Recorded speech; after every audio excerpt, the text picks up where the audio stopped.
You're such a loser. You don't need to come to work anymore." These were the abrupt words I heard from my boss, Keith. My name is James, and I currently work as a web designer.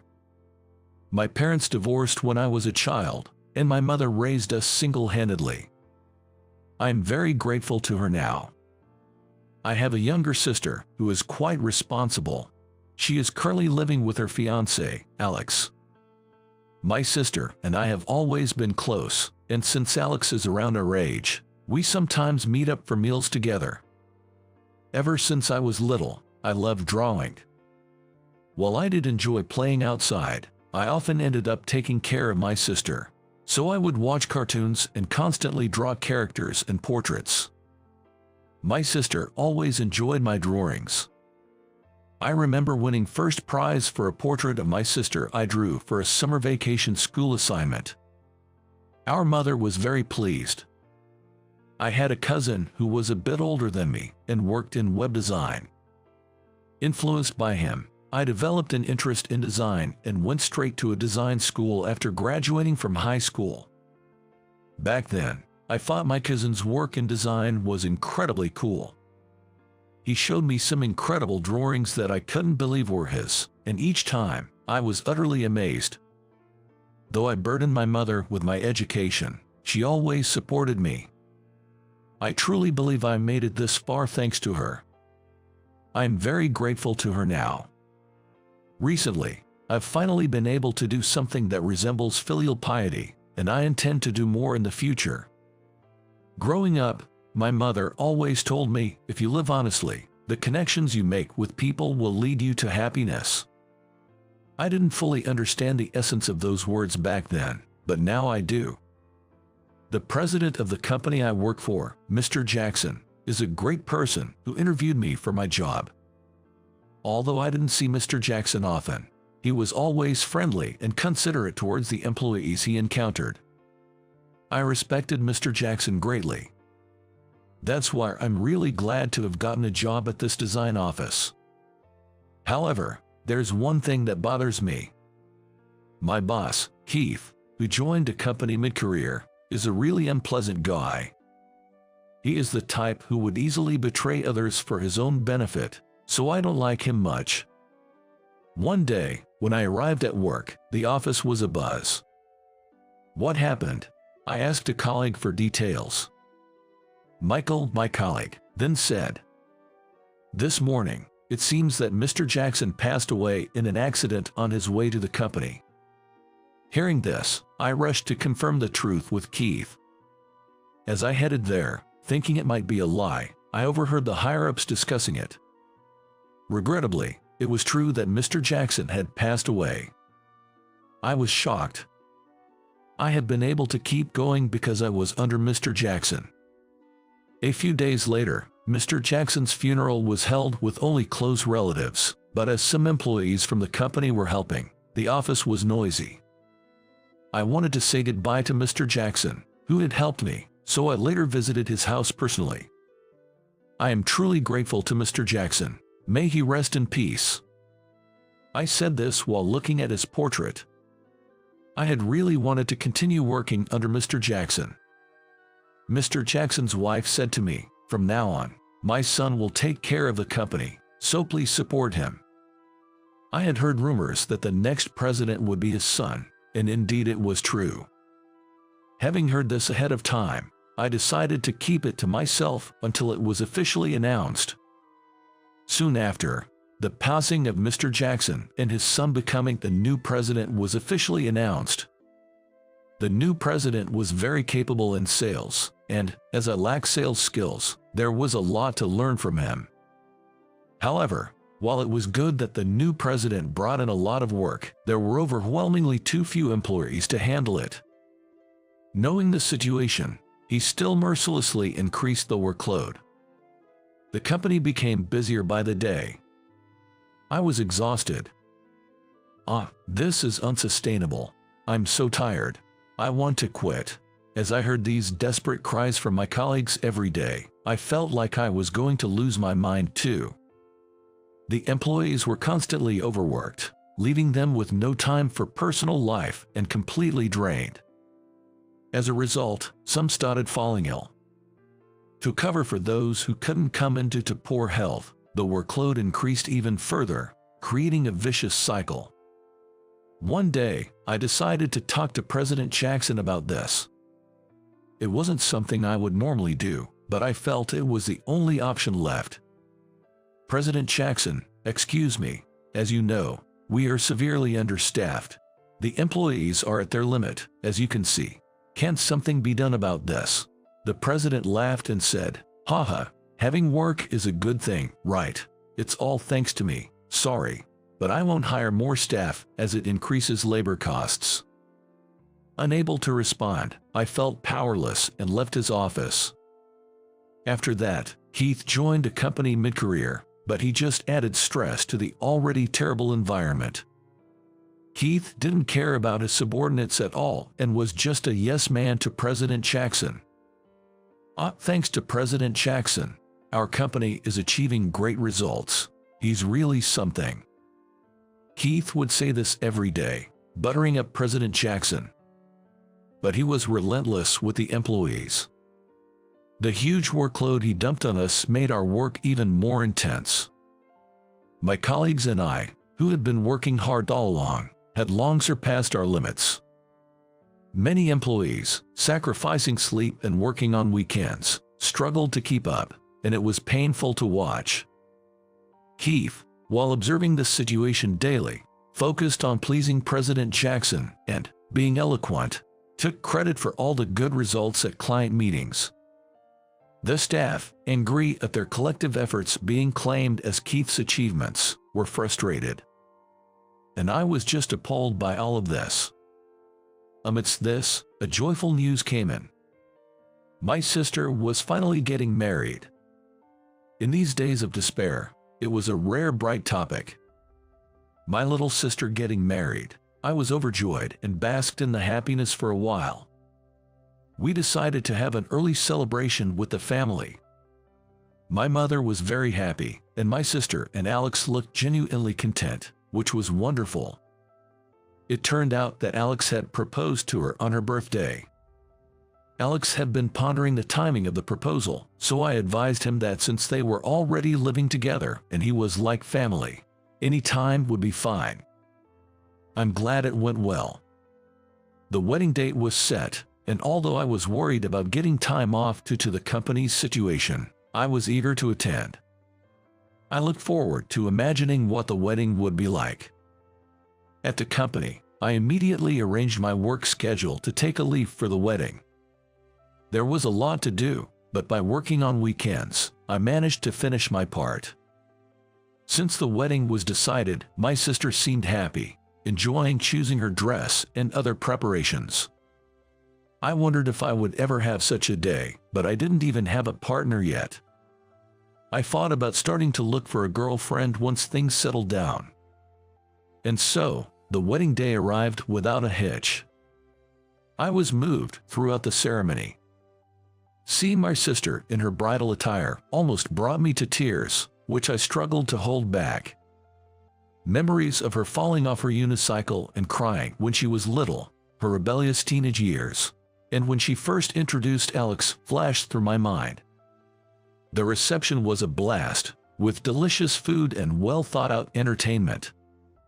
My sister looked stunning in her wedding gown, and even as her brother, I thought she was beautiful. I don't usually take many photos, but on this day, I took a lot. My phone's album was filled with pictures of the wedding. Although I'm not a parent, I couldn't stop my tears of joy throughout the event. I sincerely wished for their happiness.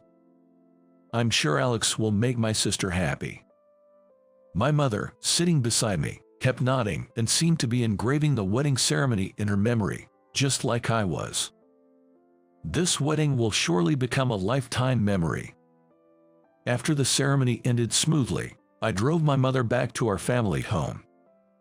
Immersed in the afterglow of the wedding at home, I received a call from President Jackson. Abruptly jolted back to reality. Having to think about work even on a day like this, I sighed. When I answered the phone, President Jackson was furious. Taking a leave without caring about work. Who do you think you are? President Jackson was livid. Although I had clearly written that I was taking leave for a family wedding, President Jackson seemed unaware of it. I explained about my sister's wedding and apologized. I felt it was completely unnecessary to apologize, and it soured the great day. The next day, when I went to the office, Michael approached me hastily. Yesterday, Keith told President Jackson that you're a lousy and worthless employee. So that's why President Jackson was so angry. But why do I have to be slandered by Keith? This company is just anything goes now. Anger welled up inside me. I had properly completed my work before taking leave, and taking time off for a family wedding is a given, right? I shouldn't be criticized for such a thing. Yet, being called a lousy and worthless employee, what on earth is happening with this company? Involuntarily frustrated, I found myself clicking my tongue in annoyance, feeling helpless about my situation. Shortly after, Keith approached me, saying, "President Jackson is calling for you." I sensed I would be scolded, but I had plenty to say too. Upon entering the president's office, President Jackson asked, "Did you enjoy yesterday, James?" I simply replied, "Yes." Then President Jackson said, "Well, someone like you doesn't need to come to the company anymore." Pardon. I was so surprised that I blurted out the question. What is President Jackson talking about? Being fired for taking a day off for a family wedding, despite working hard every day. I couldn't take it anymore and felt like bursting. I wanted to grab and punch him, but I answered, "If you say I don't need to come anymore, then I really won't. For now, I'll use up all my remaining leave." Visibly upset, I left his office. I can't work under such a president. Keith watched me with a satisfied look. He's really messing around too. I felt like punching Keith as well. Sensing something was wrong, Michael approached and asked.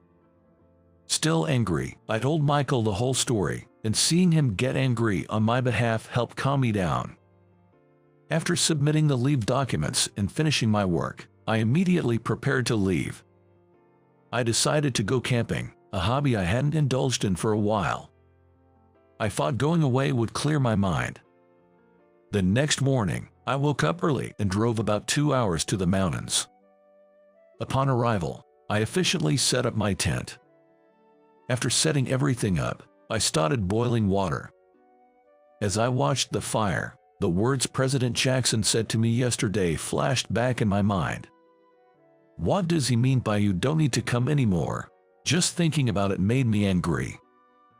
I was so lost in thought that I didn't even notice the water boiling over. Being out camping, perhaps it was the power of nature, I gradually felt liberated from the daily hustle and the unpleasantness, and my mind seemed to rest. Eating the good quality meat I splurged on, while listening to the river flowing in the quiet mountains, I relieved my stress. Eating outdoors is really delicious. Just the change in air makes everything feel fresh. Occasionally, I thought about how everyone at the office must be swamped, but I tried not to dwell on it. I spent time fishing, grilling the fish I caught, and watching birds occasionally visit the river. It reminded me of a childhood camping trip with a local community group. Back then, I had a crush and was excited about camping with her. I remembered nervously approaching her during the campfire. It was my first love. But then, seeing her playing happily with another boy was a shock. I wonder what she's doing now. Lost in these old memories, I was enjoying myself.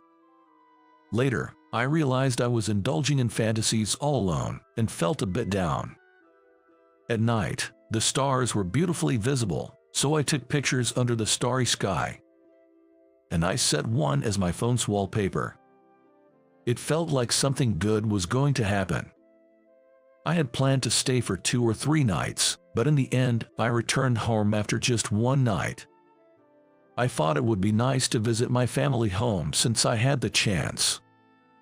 When I contacted my mom, she suggested inviting my sister and her husband over for a family meal. "Did you go camping, James?" My sister and her husband had arrived earlier, and by the time I got there, the meal was already prepared. I brought some souvenirs on my way back from camping, and they were happy to have them.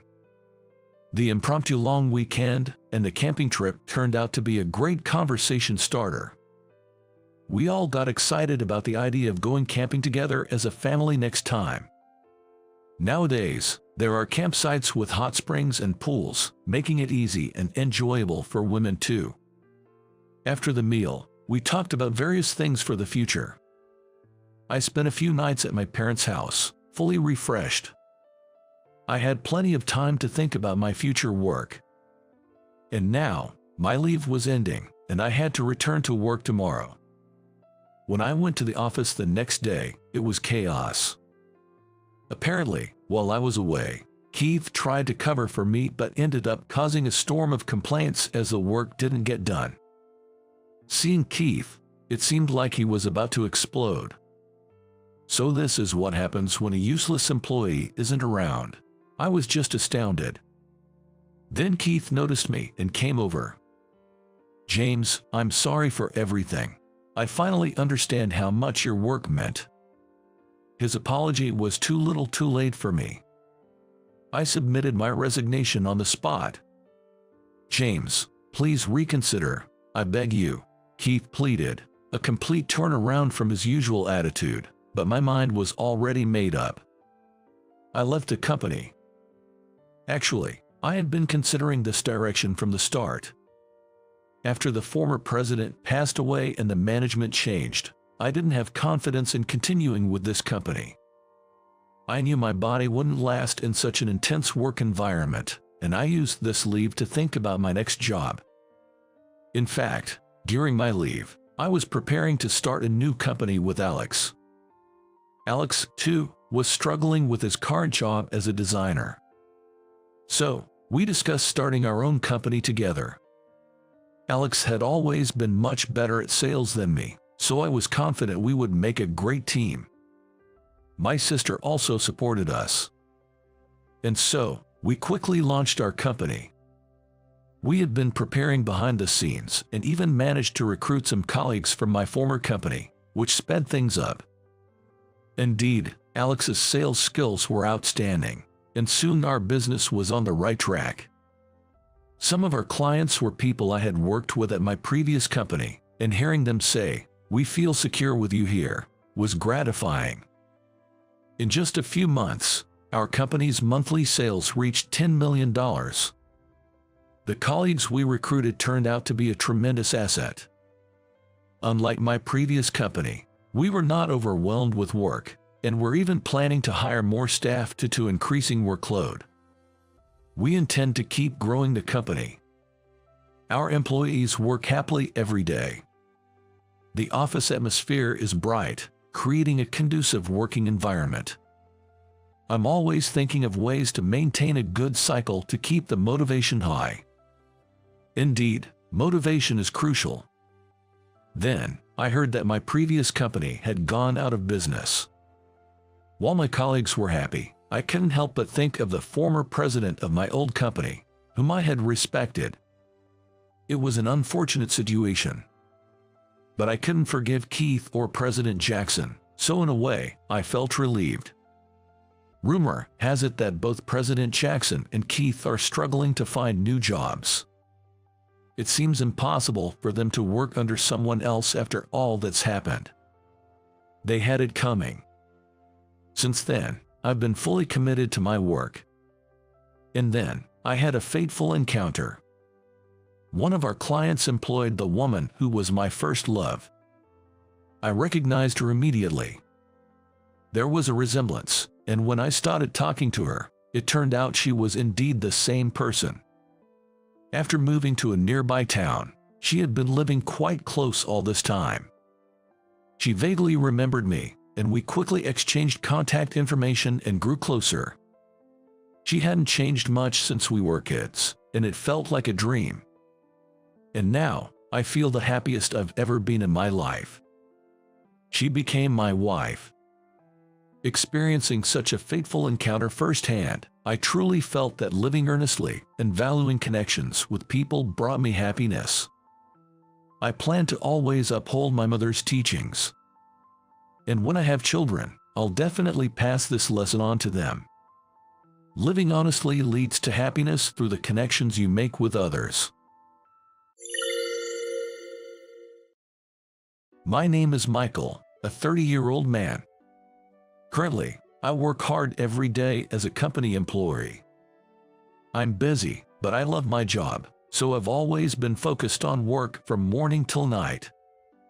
Now I can have 3 meals a day, but growing up in a single-parent household, we were quite poor, and as a child, I often couldn't eat properly. The only decent meal I had was the school-served lunch, but that was only until elementary school. In middle school, I either brought my own lunch or bought something simple from the school store, and in high school, it was either a packed lunch or the cafeteria. I attended a private high school as a scholarship student, so we didn't need to pay for my tuition fees. I was fairly smart, so I applied to a prestigious private high school as my first choice. By scoring high enough, I was able to attend as a scholarship student without paying tuition fees. So, I never had to pay for high school. When I got accepted into high school, my mom was so happy she cried. Most of the students at my private high school were from the middle class or wealthy families. Among them was a wealthy girl named Jessica. Jessica always had shiny hair and wore high-quality shoes from well-known brands. Even in high school, she carried wallets from Louis Vuitton or Gucci, clearly indicating her family's wealth. Her father was a businessman. She always seemed to get whatever she wanted from her dad. I, having no connection to such luxury brands, was quite amazed by it, but then one day, an incident happened. Jessica's Gucci wallet went missing, causing a huge uproar in class. "Oh no, my Gucci wallet is gone. Someone must have stolen it." "Really? Jessica, do you have any idea who could have taken it?" Maybe. Someone from a certain place might be the thief, I guess." "Could it be him?" "Yes, the one who's here on a scholarship despite being from a single-parent family." "Hey, Michael, stealing isn't cool, man. Where did you put Jessica's Gucci wallet?" "Wait a minute, I don't know anything about it." "Don't lie, you're the only one who would steal it. Just give it back." "But I don't have it." "Don't bother making excuses. It's obvious you have it, Michael. Just return it. It was a gift from my dad and it was expensive. But I really don't have it." Despite my protest, Kent and Jessica started rummaging for my desk and bag. But they found nothing.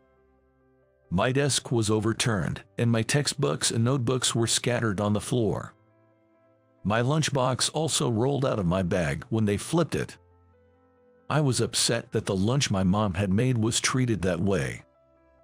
Then Kent unwrapped my lunchbox, suggesting I might have hidden the money inside. I tried to stop him, but couldn't match his strength. "No money here either, but look at this lunch. It's like a simple American meal, just plain bread with a pickle, so plain.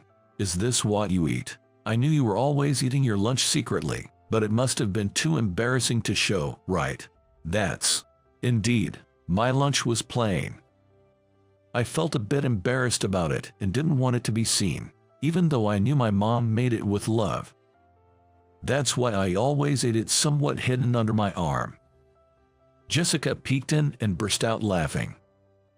"Well, our dog eats way better than this, haha. No wonder you're so skinny and scrawny, eating stuff like this." At my house, we eat good meat every day. My healthy figure is made from high-quality protein, and this smooth skin, thanks to fresh fruits. You probably can't afford stuff like expensive mangoes or melons at your place, right? Jessica wasn't overweight but had a healthy figure, and from a poor person's perspective, she seemed to eat well every day. I'm sure her silky hair and smooth skin were also thanks to her quality diet. On the other hand, I had a frugal daily diet, lacking in nutrition, which made me less muscular and slimmer compared to other boys. I hated that and tried working out, but without enough protein intake, I couldn't gain much muscle. In my house, we only had meat on special occasions, so Jessica's daily meaty meals were something to envy. But I didn't envy her character. I didn't want to be like Jessica. She always had Kent and other classmates like Brandon, who was absent that day, fawning over her, acting like a queen. She was called Miss Jessica or Lady Jessica by other girls, placing her at the top of the school social hierarchy. Sure, she was beautiful and had good grades, so maybe she was respected for that. But her personality was truly unbearable. Eventually, it turned out Jessica had shoved her wallet in the back of her locker, proving my innocence. But neither Jessica nor Kent apologized for suspecting me. I thought they should have at least said sorry for treating me like a criminal, but I kept quiet because it was too much trouble. High school passed in a flash. The beautiful and brilliant Jessica went on to a famous private university. I also became a college student. I entered university on a scholarship, so I graduated with a considerable debt. Still, I wanted to study at the university, and my mom wished for it too. My mom had wanted to attend a community college, but her father opposed it, so she couldn't. Back then, some people thought women didn't need education, but my mom wanted to get many qualifications at a community college. She graduated from a general high school and didn't get any certifications like bookkeeping during her time there. She often lamented that if she was going to work right after high school anyway, she should have attended a vocational school. Well, that would have led directly to a job. And there might have been more demand for vocational school graduates than those from a general high school. Because she graduated from a general high school without any specific qualifications, my mom only had part-time jobs after graduating. My parents split up due to my dad's infidelity, and my mom didn't receive any child support. My dad went on to have another family, prioritizing them over us. I vowed never to become a man who makes his wife cry if I ever had a family in the future. To me, my father was no longer worthy of being called dad. With such a past, I'm now working as a company employee after graduation.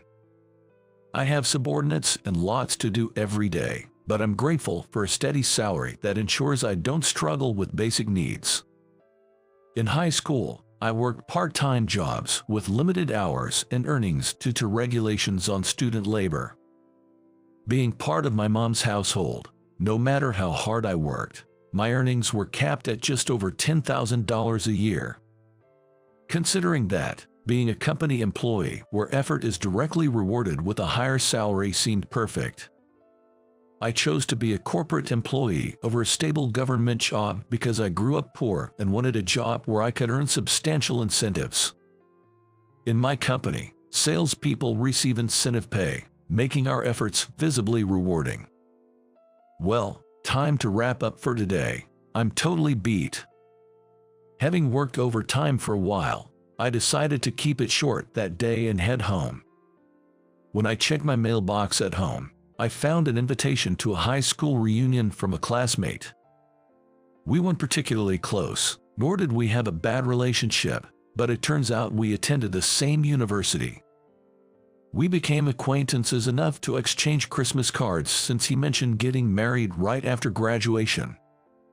So, he obviously knew my address.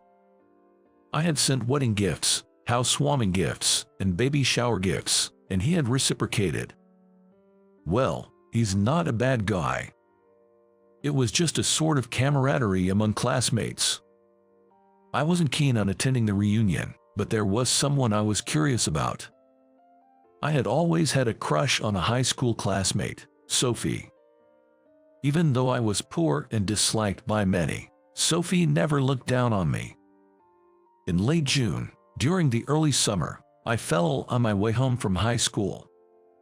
Sophie, who happened to be on the same route, stopped by a convenience store and bought me a sports drink. Here, Drink this. You've looked pale for a while now. Could you be suffering from heat stroke? Heat stroke.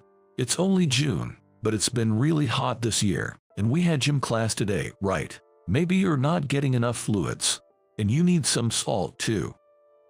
Yeah, I drank water, but I might have forgotten about the salt.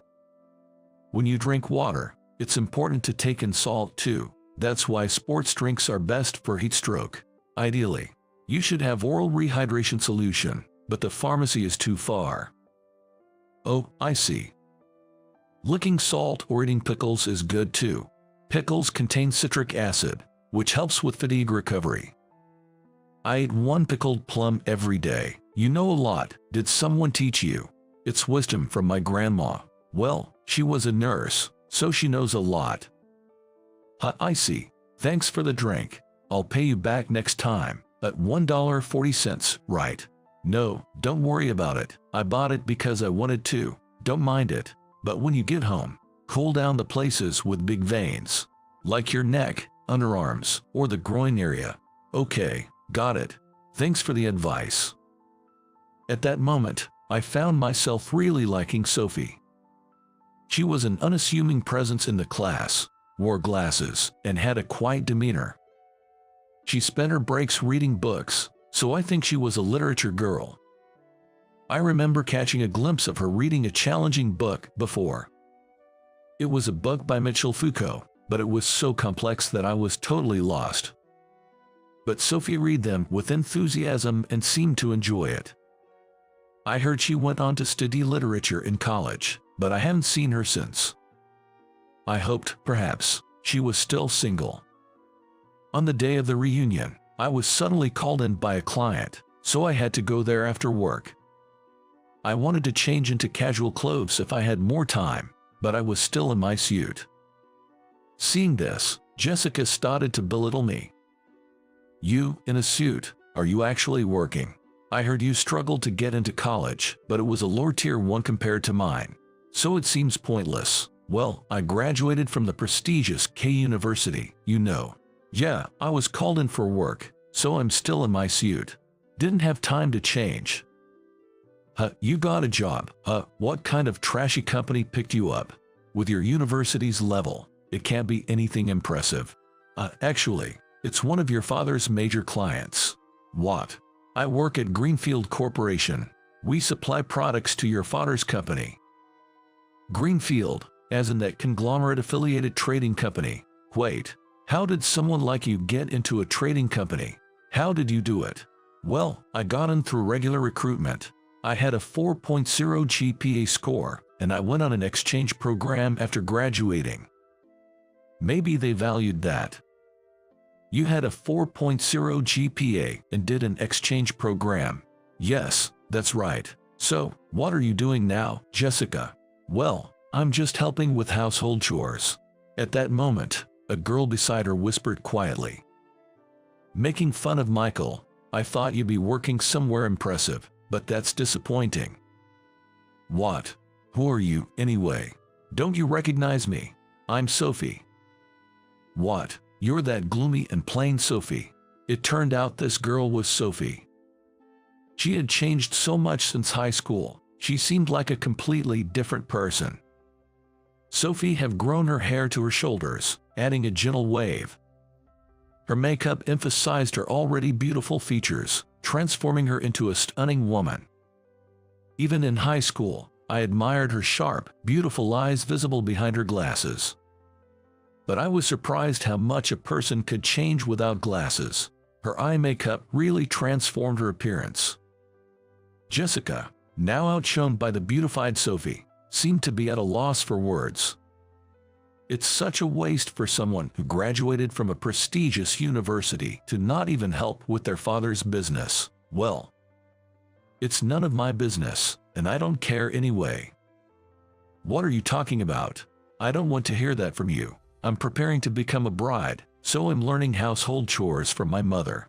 Learning household chores at this age, wouldn't it have been better to learn them earlier? I mean, most people can handle household chores by middle school. I'm thoroughly learning household chores to make a good marriage. I want someone who earns more than my father. Maybe with an annual income of $1 billion. Haha, Jessica, you should face reality. Guys earning $1 billion a year are usually already married. What? Who are you? I'm Kent. Guys earning $1 billion a year. Chances are they're already married. Jessica, you might still think you're all that, but we're 30 now. If you're serious about getting married, you'll have to make some compromises. You used to be on my side. Why would you say such things? It's just painful to watch. Everyone's got jobs or families, and then there's you, saying whatever you want. It's kind of pitiful. Brandon, you're terrible too. I've worked hard, attending cooking classes, learning makeup, going to matchmaking parties. It's just not the same. Brandon, you're the worst. Where do you work anyway? You were just fooling around in high school and college, right? I'm a national public servant. Just happened to be free to come here. I'm usually super busy. A national public servant. Yeah, I work at the Ministry of Foreign Affairs. And what about you, Kent? I'm a doctor. Dropped out of college, traveled from Africa to Asia, then re-entered medical school. Now I'm finally a doctor. You, a doctor? I was surprised that Kent and Brandon, who weren't great students in high school, had such respectable careers. Humans can change unexpectedly. Oops, gotta go. I'm an anesthesiologist, so I get called in for surgeries often. Wait a minute. See ya. Oh, and Michael, sorry for the stuff I did in high school. I've regretted it ever since and wanted to apologize. I couldn't find your contact info, though I later found out Ethan knew it. Yeah, Ethan and I went to the same university and kept in touch. Keep up the good work. Not medical advice, but take care of yourself. Thanks, you too, Kent. Don't neglect your health. Kent had to leave due to being called in. I thanked Ethan for inviting me to the reunion. If it weren't for him, I wouldn't have seen how much Sophie had changed.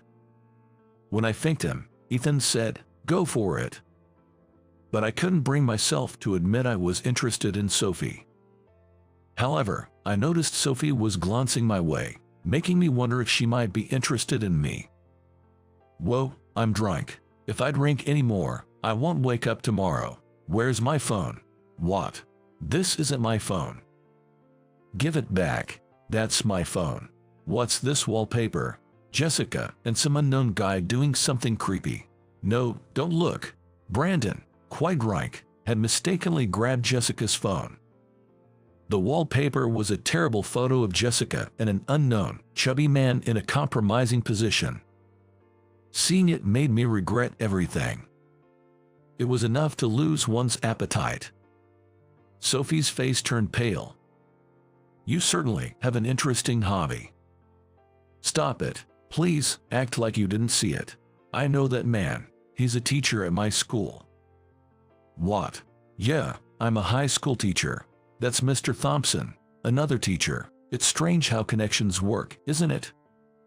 Wait, you're not going to tell Mr. Thompson about this, right? Maybe I should spill the beans to Mrs. Megan Thompson, who's also a teacher. No, please don't. Sophie had become a high school teacher.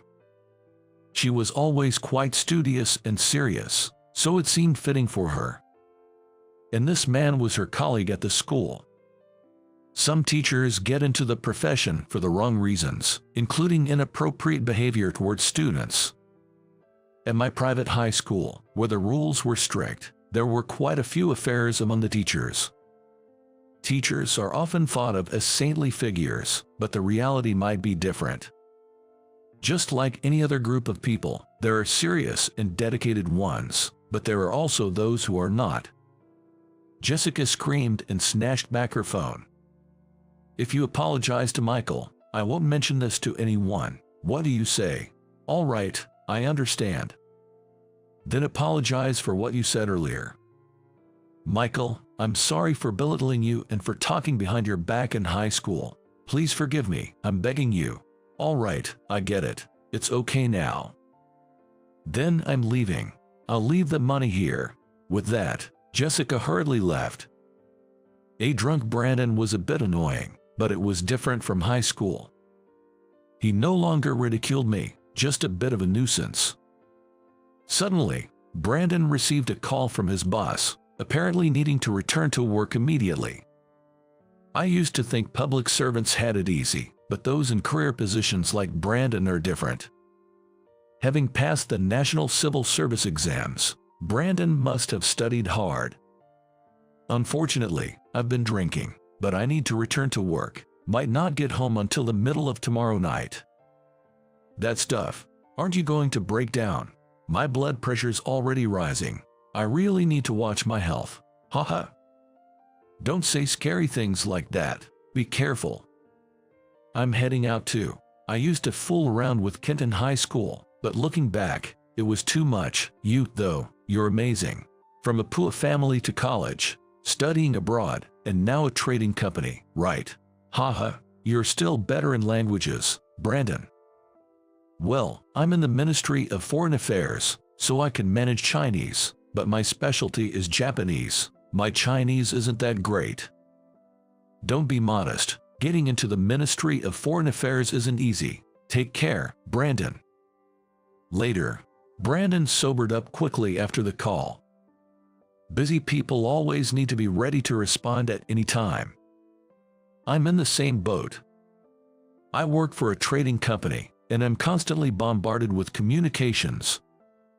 I deal with overseas businesses, so my work phone gets emails non-stop from morning till late at night. There's a time difference, but the other side doesn't really consider that, and urgent messages are often marked with ASAP. ASAP stands for as soon as possible, meaning I need to reply or respond as quickly as I can. So, whenever I see ASAP, I reply, no matter how tired or exhausted I am. In exchange, I receive a decent salary, so I have to do my job properly. After the reunion, Sophie and I walked towards the same train station. But then it started to drizzle, so we decided to take shelter from the rain. The station was a bit far, and we were at a convenience store. The drizzle turned into a downpour, and waiting it out seemed less practical than buying an umbrella. If it keeps up like this, buying an umbrella might be quicker than waiting for it to stop. True, we don't know when it'll let up. It was cloudy today, but I didn't expect it to rain this much. Let me go buy an umbrella. Should I get one for myself too? Oh no, it looks like there's only one left. Someone else must have bought the others. Oh, then you use it, Michael. I can wait until the rain stops. No way, we should share it. Okay. Sharing an umbrella felt a bit awkward at our age, but it was the only one left at the store. So, our only option was to share the one umbrella. I certainly didn't want to get completely drenched on my way home, and I absolutely didn't want Sophie to walk in the pouring rain either. We'd get a bit wet, but it was better than getting soaked separately. There was a convenience store at the station, so we could buy another umbrella there. As we walked, Sophie suddenly grabbed my arm, which startled me. But then there was a clap of thunder, and it seemed she grabbed me out of fear. When I was little, I got stuck in a closet while playing hide and seek. Really? Yeah, there was this loud boom.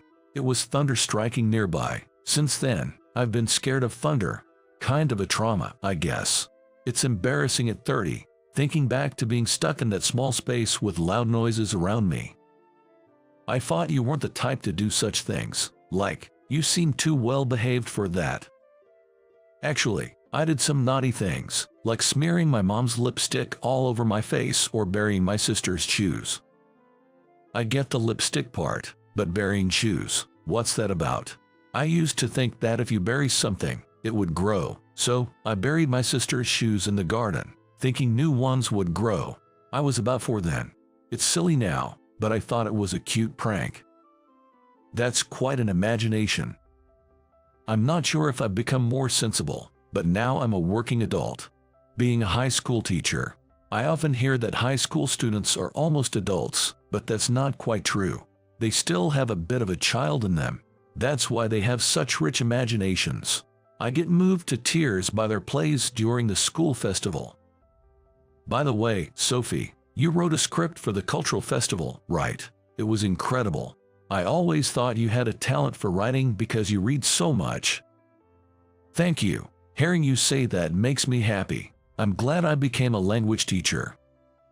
Sophie always seemed so composed and intellectual to me, but knowing she had a mischievous childhood was a pleasant surprise. I might be the only one who knows these sides of her. She wasn't very talkative about herself in high school and seemed to prefer being alone.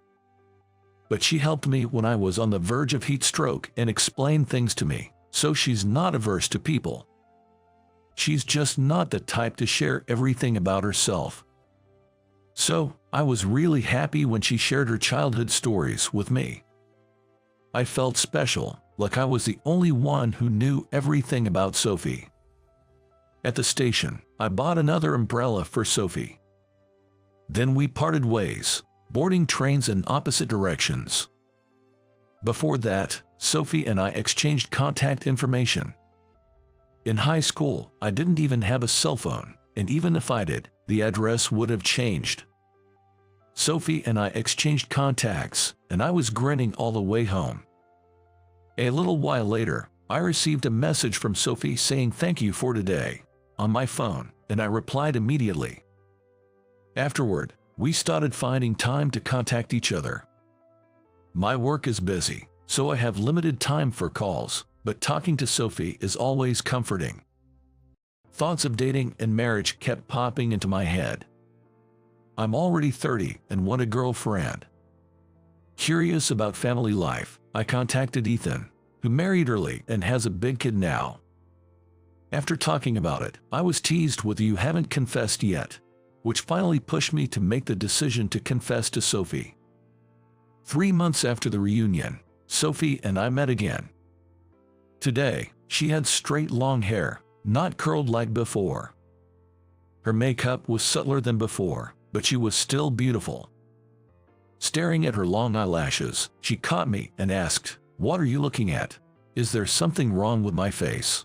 "Oh no, it's just that you look different from high school, maybe because you're not wearing glasses." "Yeah, I got LASIK done." "Really? Did it hurt?" "They anesthetize your eyes, so it doesn't hurt, but you're awake and your eyes are open. It's not full anesthesia." "Yikes, I couldn't do that. I'll stick to contacts. Too scary for me." "It's really comfortable. I recommend it. Anyway, what did you want to talk about?" Well, I thought maybe another day would be better, but I really wanted to say it today." Today's your birthday, isn't it? Happy birthday. I wanted to treat you to a celebration again some other time, but I at least wanted to give you your present today." "Well, that's so sweet.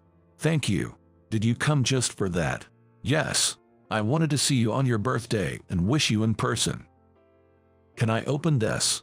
Sophie unwrapped the gift I handed her and gasped in delight. It was a bottle of wine made in the year of her birth. At the reunion, we were at a fancy bar that served wine, and Sophie was drinking wine steadily. She didn't even get flushed despite drinking quite a bit, and when I asked her later, she said she loved wine and had a high tolerance. So, I chose this as her present, and she was thrilled. "Sorry for the heavy gift. I was thinking of sending it to your house." "No, thank you. I'm so happy. I just bought some nice cheese recently." "Hey Sophie, I have a favor to ask." "What is it?" "What I really wanted to say is, would you consider dating me with marriage in mind? Are you? I'm hoping we can start a serious relationship. I have deep feelings for you, Sophie." "Michael, thank you. I'd also like to date seriously and think about the future." "Really? That's wonderful. So, we're officially a couple now." "Yes, we are. Nice to meet you again, in a way." And that's how we officially became a couple. After a year of dating, we happily got married. Brandon and Kent, who used to hassle me but had since reformed, attended the wedding. Ethan, who was also at the same university, came too, and I was really happy. Now, I'm looking forward to building a new family with Sophie.